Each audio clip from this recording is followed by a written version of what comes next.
Okey, ini Astro Atra. Ada yang tanya pasal subtitle untuk cerita ni lah. Cerita ni saya buka dekat on demand dan ini pula remote Astro. Okey, kalau nak tengok subtitle kat sini, okey. Buka cerita ni, kemudian tekan butang OK. Dia akan keluar macam ni. Pergi dekat 3 dot tu, ada audio, subtitle, tekan OK. Akan keluar macam ni. Boleh pilih lah subtitle. Contoh nak English. Nampak dah tukar lah. English, subtitle.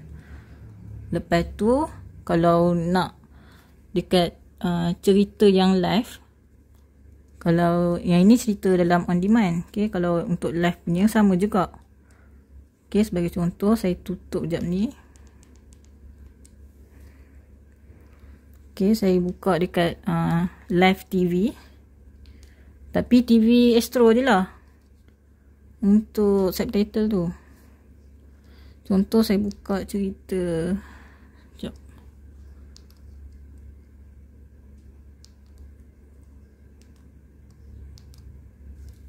Okay, untuk cerita ni dekat live TV, nak tengok subtitle, tekan butang OK. Kemudian dia akan keluar yang bawah ni. Tekan bawah, kemudian pergi dekat bahagian 3 dot.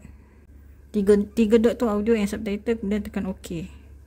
Dia akan keluar macam ni. Kamu nak subtitle ataupun audio, kamu boleh pilih. Contoh nak Chinese, lepas tu audio kamu nak Korea. Okay, ini je. Bye.